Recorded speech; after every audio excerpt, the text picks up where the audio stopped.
سيدنا محمد بن عبد الله وعلى آله وصحبه أهل الله هذا وكان يدولون أتركه جفان نبي محمد صلى الله عليه وسلم عليكم كي عليكم جي تبا تنبا نبي محمد كما با وصحابي نبي محمد كما با تابعين رأتي واتباع التابعين أتمر عليه نبي محمد صلى الله عليه وسلم ìkẹ́nà kó wá ṣán gẹ̀rẹ̀gẹ̀rẹ̀ kó dọ́dọ̀ Mọ̀lánà Sheikh Adam Abdullahi Al-Aluri bàbá onímọ̀ kárí ayé ìkẹ́ Ọlọ́run kó má dúró lórí wọn gbà kan àtàwọn arúgbó méjèèjì tí wọ́n ṣe mímọ̀ kalẹ̀ àtàwọn àlùfáà àwọn àtàwọn akéwúre bàbá Mọ̀lánà Mudirul Markaz ìṣọ́ Ọlọ́run ní gbogbo ìgbà Ọlọ́run má ka kúrò lórí albarka ọlá Ànábì wa Muhammad tí gbogbo àwọn èèyàn tí wọ́n bá ti rí ojú yín báyìí wọ́n mọ̀ pé gbólóhùn àlàáfíà ni ó kọ́kọ́ jáde gbogbo ayé fẹ́ gbóhùn sálámà yín sá akramakumullah sá. Assalamu alaikum wa rahmatullahi wa barakatuh. Wa alaikum assalam wa rahmatullahi wa barakatuh. Babaláyé ní àwọn yànda fún ọmọ àwọn al-mustaqimu billah kí wọ́n sálámà sí gbogbo ayé. Assalamu alaikum wa rahmatullahi wa barakatuh. Wa alaikum assalam wa rahmatullahi wa barakatuh. Babaláyé ní àwọn yànda fún ọmọ àwọn al-muhaddith kí wọ́n sálámà sí gbogbo ayé. Assalamu alaikum wa rahmatullahi wa barakatuh. Wa alaikum assalam wa rahmatullahi wa barakatuh. Tí a bá ti ṣe alábàápàdé ẹ̀rín àti ìyọ́nú yín láàárọ̀ báyìí inú wa ó dùn ọkàn ó balẹ̀ ibi ẹ̀kọ́ tẹ̀ ń kọ́ wa ní Babaláyé lórí Madil Markaz hadiruhu wa mustaqbaluhu ẹ ti kọ́ àwọn ọmọ yín lẹ́kọ̀ọ́ débi oríkùsù ọ̀rọ̀ mímọ́ ẹ wá ṣàlàyé fún wa ní ìjókòó tí ó kọjá pé ìyàtọ̀ wà láàrin al-adlu wal-musawa déédé àti ndọ́gbandọ́gba ẹ wá ṣàlàyé fún wa ibi al-musawa yìí ń dà àwọn ọmọ akẹ́kọ̀ọ́ lẹ́mìíràn pé ṣé òun tún só jìnnà ju adlu lọ ní àbó kéré sí ipò wo ló wà nínú Islam kí Ọlọ́run kó járe pẹ́sà akramakumullah. Bismillahir rahmanir rahim. Alhamdulillahi wa salatu wa salam ala ashrafi rusulillah. Ìbéèrè rẹ̀ yìí ló ń dẹ́rìn pa mí. Akramakumullah.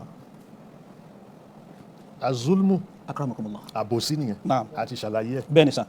Al-adilu. Ìdàkejì àbòsí nìyẹn. Akramakumullah. Al-musawat. Akramakumullah. Tẹ́síwíyà nìyẹn. Akramakumullah. O ṣàbòsí, o ṣe dọ́gbadọ́gba. Akramakumullah. So méjèèjì yẹn èèyàn máa ń wà láàrin àbòsí ńgbà mi àti dọ́gbadọ́gba. La ilaha illallah. Yóò wà láàrin àbòsí àti dọ́gbandọ́gba. Bẹ́ẹ̀ni. Akramakumullah. Ẹ bá bí pé kí ló dé kó má bàjẹ́ ni. Yé kó má bàjẹ́. Kó má bàjẹ́. Akramakumullah. Kò ní yọ funfun tán kò tún ní yọ dúdú tán. Kò ní yọ tán. Akramakumullah. So kì í ṣe pé ìsìláàmù ni ó ṣẹ̀ṣẹ̀ wá ṣe àlàyé yẹn fún wa. Allahu akbar. A ti gbọ́ yé lára àwọn nǹkan tá à ń ká wọ̀nyí. Akramakumullah. Wípé àbòsí ò dá dọ́gbadọ́gba ló dá. Báwo ló ṣe wá fẹ́ wà déédéé láàrin méjèèjì? Allahu akbar. But ìwà. Naam. Tá bá kọjá síbi ìwà. Akramakumullah. Ìyẹn la fi yanjú ẹ̀. Ìwà máa ń wà lára ká wà ń dọ́gbadọ́gba. Ká má pọ̀ síbi kan. Akramakumullah. Ìwà ni ó máa gáìdì yẹn. Bẹ́ẹ̀ni. Akramakumullah. Àmọ́ wípé dọ́gbadọ́gba àti àbòsí Akramakumullah. àti déédéé Akramakumullah. o lè rí bomi àfi lára wa. Allahu akbar. Ìwà ni yóò ṣàfihàn gbogbo ẹ̀ ní kọ̀ọ̀kan. Bẹ́ẹ̀ni. Kó wà mutazim. Akramakumullah. Kó má fi síbi kan. Akramakumullah. Kó sì gba tító pẹ̀lú kó wà pẹ̀lú ètò. Allahu akbar. Ìjọba lẹ́yìn adilu lẹ́yìn zulmu Akramakumullah. ó lè ṣe déédéé fáwọn aráàlú ẹ̀. Déédéé tó bá ṣe fún wọn yẹn tí ò ní pọ̀ síbi kan kò ní jẹ́ kó lówó ká sọ pé olówó ló lówó olówó ló lówó Akramakumullah. kí mẹ̀kúnnù wá pọ̀ zulmu nìyẹn náà. Akramakumullah. Adilu ni kò ṣe déédéé wípé ẹni tó lẹ́tọ̀ọ́ mo fẹ́ fún lẹ́tọ̀ọ́ ẹni tó ní eléyìí ẹ fẹ́ fún eléyìí Akramakumullah. but ìwọ kọ́ ló ní aziki Ọlọ́run ló láziki Allahu akbar. Ọlọ́run fúnra ẹ̀ gan ó fẹ́ ká ṣe musawa yẹn ló fi dá zaka lẹ̀. Allahu akbar. Ló fi ṣe lọ́ràn yẹn ló ṣe lófin. Bẹ́ẹ̀ni ó ṣe lófin. Akramakumullah. Zaka tó dálẹ̀ yẹn ẹ yọ zaka bismillahir rahmanir rahim khuz min amwalihim sadaqatan tutahhiruhum wa tuzakkihim biha wa salli alayhim inna salataka sakanun lahum. Wani innama sadaqatu lil fuqara'i wal masakin wal 'amilina 'alayha wal mu'allafat qulubuhum wa fi ar-riqabi wal gharimin 'alayha wal gharimin wa fi sabilillahi wa ibn as-sabil Akramakumullah. faridatan Min Allah. Zakat and Sadaka Foundation kò sí nǹkan tó ń jẹ́ bẹ́ẹ̀. Zakati lọ́lọ́run pè ń sadaka ń bẹ̀. Akramakumullah. Sadaka yẹn ó kó nǹkan méjì dání. Ẹ̀hùn ohun mi kì í ṣe sàárà, ohun mi kì í ṣe sádàkà. Ọ̀tọ̀ nìyẹn, ọ̀tọ̀ lẹ́hùn, ọ̀tọ̀ lọ́ranyàn. Láàrin sàká tó ń sádàkà tó ń wí faridatan ọ̀ranyàn ni. akramakumullah. بالله من الشيطان الرجيم Naam. إنما الصدقات للفقراء والمساكين Sádàkà tá à ń wí tó jẹ́ zàká, àwọn tí ó máa gbà للفقراء á máa fún àwọn tí wọ́n ní, والمساكين àti ọ̀tọ̀ ní fákírù, ọ̀tọ̀ ní miskin. akramakumullah. Torí fákírù yẹn òṣì pẹlẹbẹ nìyẹn. anakumullah.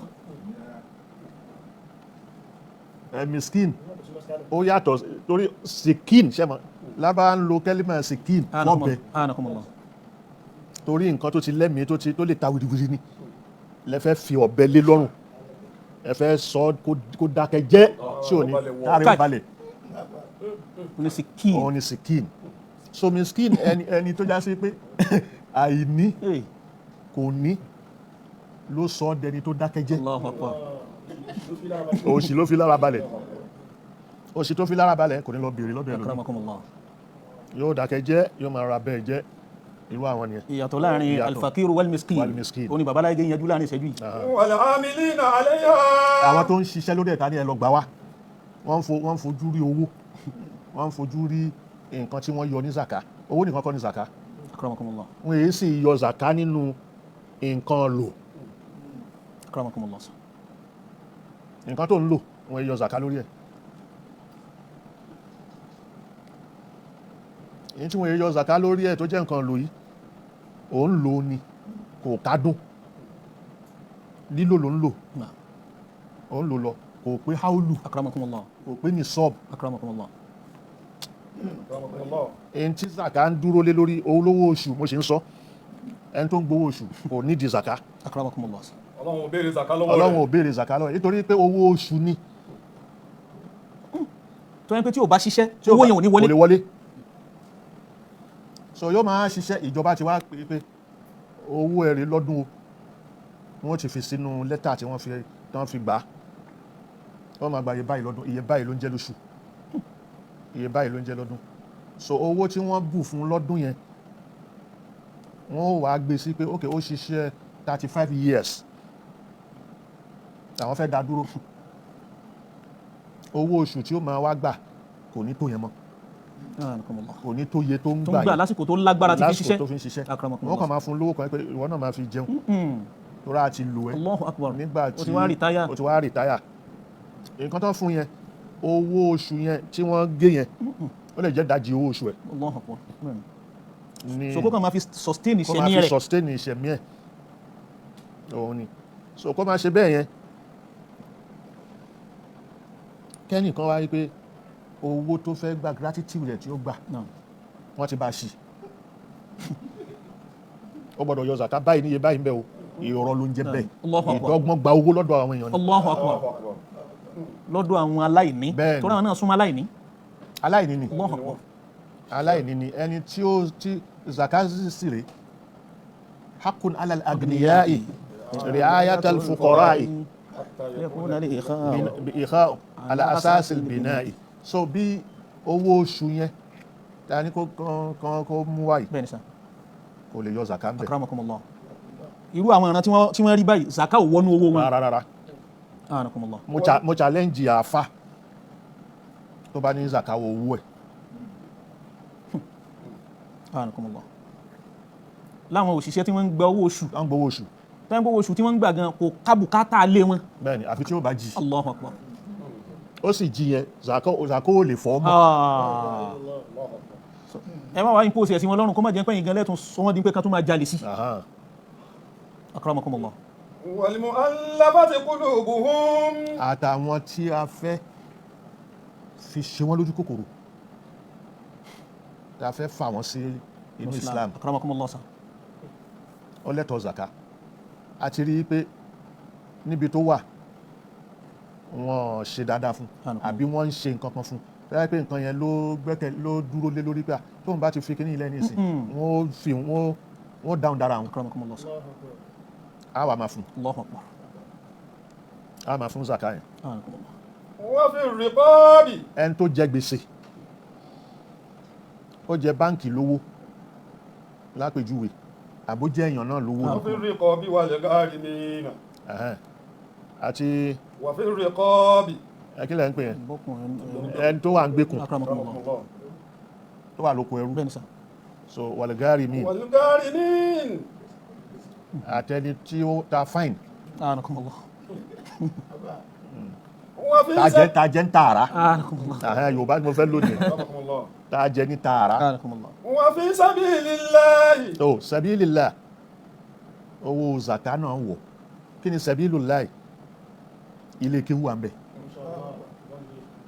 ilé kíwú mọ́ṣáláṣí fi sabilillah akramakumullah dawla tó wà ádìlà ní Allahu akbar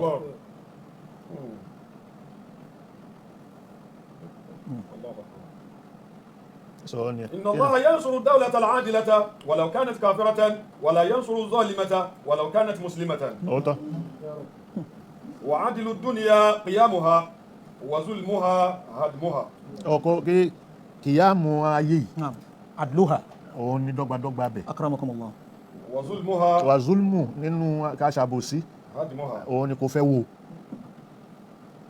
والناس إنما يعيشون في ظل العدل أكثر مما يعيشون في ظل الإيمان kí ló dé tó wáyé pé gbogbo ilẹ̀ lárúbáwá lénìí àwọn ọmọ wọn kúrò ń bẹ̀ wọ́n ń sá kúrò wọ́n lọ jókòó sí Paris wọ́n lọ jókòó sí Amẹ́ríkà wọ́n lọ jókòó sí Canada wọ́n lọ jókòó sí London kí ló ṣe tí ìlú wọn ò gbà wọn láyè Allahu akbar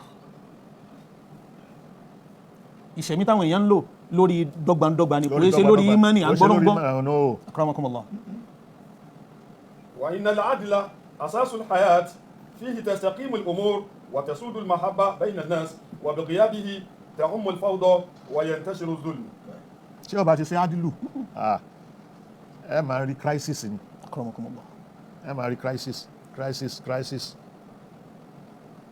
zulmu ni ló gbalẹ̀ kan ní gbogbo olú òfin rojú ní ráyè gbogbo olú òfin rojú ráyè العدل ليس في المحاكم فقط kì í ṣe tẹ́ bá délé ẹjọ́ nìkan láti máa rí àdìlù ilẹ̀ ń pè àdìlù justice akramakumullah ilé ẹjọ́ kọ́ lẹ ti máa rí ilé ẹjọ́ nìkan kọ́ بل في كل تصرف وكلمة ونظرة gbólóhùn ẹ nazira ẹ تصرف ìlọ́bọ ẹ ìyípadà sí ẹ Allahu akbar àdìlù gbọdọ̀ wà ń bẹ̀ وكيف نرجو السلام والمساواة وقلوبنا مليئة بالظلم والعنصرية bàtún فكيف نرجو السلام báwo la ṣe ń fà láàáfíà والمساواة à ń fẹ́ dọ́gbadọ́gba وقلوبنا مليئة بالظلم àmọ́kàn wa ó kún kẹ́kẹ́ pẹ̀lú àbòsí والعنصرية àti tèmi dáadáa rẹ̀ Ìlọrin ni o Ìlọrin ni wọ́n náà mẹ́rin rárá ẹ má sọ̀rọ̀ ẹ̀ irú wo ni ẹ tí wọ́n bá wà ní kí lẹ́ ń pè tó já àfà tó fẹ́ kọ́yàn lẹ́kọ̀ọ́ tó láwọn ọmọ tó ń kọ́ òǹsoríyà ó gbọ́dọ̀ júnù ó gbọ́dọ̀ júnù kò kọ́kọ́ ríyàn ní pé èèyàn ni Allahu akbar má wòó pé ìlú mi lélẹ́yìí ìran mi lélẹ́yìí tèmi Allahu akbar rárá màṣòbíyá wàlà òǹsoríyà wàlà kíni ànàníyà kò gbọ́dọ̀ sí pẹ́rẹ́ di alákọ̀ọ́kọ́ ni pé èèyàn ni ká fún lápọ̀nlé èèyàn ní fún lápọ̀nlé yàn Allahu akbar mi ò tó ti bá sọ̀rọ̀ mí nìsín mọ́ àwọn èèyàn lè máa ń pè kí ni ò bá wí tí n bá mọ́rọ̀ Sheikh Adam wà ní radiyallahu ta'ala anhu àwọn ẹlòmíràn ni kí ni ò bá wí bọ̀dọ̀ wípé ṣe mọ̀dú tá à ń sọ̀rọ̀ lé lórí madil markaz hadiruhu wa mustaqbaluhu manil markaz Allahu akbar Sheikh Adam akramakumullah مركزي أنت آدم àwọn òṣàtì ẹ̀dẹ̀ mo kàn mú yẹn wá lẹ́rìí ni so ó já sí pé kò sí bá ṣe sọ̀rọ̀ lọ́tà máa bọ̀ yóò ọ̀dọ̀ bàbá náà ládarí ẹ̀sìn wàá padà darí ẹ̀sìn Allahu akbar a mú wá lẹ́gzámpù akramakumullah pé mithalun hayyun akramakumullah eléyìí tó sì ṣojú yín tó ṣojú bàbá ò tírìtì ọmọ markaz tí wọ́n bá mú wá bá tó wọ markaz yìí wípé Ìlọrin ni Allahu akbar bàbá ò tírìtì ọmọ markaz kan wò wípé níbo ló ti wá ìlú tóun kò ti wá Allahu akbar ìmọ̀ yẹn ni wọ́n fẹ́ gbọ́lá fún ju Allahu akbar ìlú ẹ̀ lọ Allahu akbar tó bá ti mọ̀ kí Mọ̀lánà Sheikh Adam ó fẹ́ràn rẹ̀ wọ́n parí Allahu akbar wọn sì ní balo ní balo ọmọ kéwú ká máa búlì rẹ̀ pé wá ń bí rárá ọmọ lẹ́gbó. o lè gbọ́ lẹ́nu bàbá láìláì Allahu Akbar. ní pé ọmọ lẹ́gbó. radiyallahu ta'ala. Allahu Akbar. ìgbà tí wọ́n rìpọ́ọ̀tù báwọn kan sọ bẹ́ẹ̀ bẹ́ẹ̀ ni mo ti gbọ́ lẹ́nu wọn wọ́n rìpọ́ọ̀tù báwọn kan wí bẹ́ẹ̀ bàbá ní ìmọ̀lẹ́dẹ́ yìí ti wá tẹ̀ ń pa àwọn kan lẹ́gbó. ó mú olùkóra tó jẹ́ mọ́kà ṣé ó ti dìlú báyìí ń jọ náà. Al-Qur'ani ló sì kí bẹ́ẹ̀. bẹ́ẹ̀ ni القرى رحمكم الله. Akramakumullah. والمساواة musawa yẹn dọ́gbadọ́gba ليس شعارا بل سلوكا يظهر في ìwà المعاملة ni yóò máa والاحترام. La ilaha ihtiram yadhharu fil mu'amala yóò máa hàn lára ìbálò wal àti ihtiram. ìṣàpọ́nlé fún rẹ ni. Allahu Akbar. Kò sí bẹ́yàn ṣe lè kéré tó má yẹpẹrẹ má rẹ̀. yẹpẹrẹ. كل إنسان يستحق فرصته وكرامته دون تفريق أو تمييز. báńtúnkà كل إنسان gbogbo èèyàn يستحق فرصته ó tọ́ sí yóò máa lẹ́tọ̀ọ́ ẹ̀ وكرامته yóò máa lẹ́tọ̀ọ́ pé ó lápọ́nlé lára دون تفريق tó o gbọ́dọ̀ ṣòpinya sí أو تمييز. o gbọ́dọ̀ yà á lọ́tọ̀ Allahu Akbar. yẹn ni pé o gbọ́dọ̀ ṣòpinya sí pé ọmọ eléyìí ṣèlú wa eléyìí ṣèràn wa rárá ṣe treat ẹ gẹ́gẹ́ bí èèyàn. فإذا ساد العدل tí dọ́gbadọ́gba justice tó bá kárí زال الحقد. La a ilaha máa illa bínú Allah. ara wa yóò yẹ kò ní sí mọ́. La ilaha illa Allah. وإذا عمت المساواة وإذا عمت المساواة tí dọ́gbadọ́gba tá à ń wí tó bá kárí عاش الناس في سلام وطمأنينة. àwọn èèyàn ó máa ṣẹ̀mí lálàáfíà àti fọkànbalẹ̀. ولكن العدل ṣùgbọ́n dọ́gbadọ́gba tá à ń wí déédéé لا يتحقق بالكلام ò ń sọ lẹ́nu kọ́ بل بالفعل والعمل. iṣẹ́ ni ó máa júwe pé alóòótọ́ dọ́gbadọ́gba Bí kéèyàn wá dúró pé àwọn ń ṣe dọ́gbadọ́gba. irọ́ ló ń pa ẹ̀. Akramakumullah. ọmọ ẹni tó bá ní pé ebi ó parọ́ o, irọ́ kan tún nìyẹn. Akramakumullah. Ẹnu òfun màálù. Ah. فمن أراد أن يكون عادلا أنت بقى فليبدأ فيه. بنفسه. ẹni tó bá fẹ́ La ilaha. kóun jẹ́ ẹni tó wà ní déédéé فليبدأ بنفسه kọ́kọ́ bẹ̀rẹ̀ látọ̀dọ̀ rẹ̀. فيقوم ظلما ويصلح خطأه. يقوم ظلمه ويصلح خطأه. àbòsí tó ti ṣe tún ṣe La ilaha illa Allah. zulmu tó ti ṣe tún ṣe. Akramakumullah. ó bẹ̀rẹ̀ adilu nìyẹn látọ̀dọ̀ rẹ̀. Wa yuslih khata'ahu. àtúnṣe àwọn àṣìṣe tó ṣe tún ṣe. فالعدل في البيوت ينبت أجيالا نقيا. kí ó wà nínú ilé dọ́gbadọ́gba tàbí justice tá à ń sọ yìí Akramakumullah. láàrin family Tinú kọ̀rọ̀ yàrá. kọ̀rọ̀ yàrá ينبت أجيالا láàrin family نقيا. ibi tí a ti nuclear family lẹ́sìn Akramakum- bẹ̀rẹ̀ náà akramakumullah. kó tó máa dé extended Extended family. Oh, akramakumullah. Akramakumullah. nínú ilé nínú kọ̀rọ̀ yàrá ẹ̀ ṣe ينبت dọ́gba. أجيالا نقيا. tó bá ti hùwà yẹn àwọn ọmọ tí wọ́n náà bí Allahu Akbar. Àwọn generation yẹn. wọ́n mọ̀ والعدل في المجالس يحقق الوئام والوحدة. ká sì fi justice sínú ibi tá a bá jókòó Yuhaqqiqu يحقق al-wi'ama. الوئام yóò jẹ́ kí Cohesion. àṣepọ̀ Bẹ́ẹ̀ni sir. والوحدة. àtijọ́ kan Akramakumullah. unity yóò jẹ́ fọ́nká. والعدل في الحكم kẹ́ni يبني ìjọba yóò dáa nínú ìdájọ́ lẹ́sìn nínú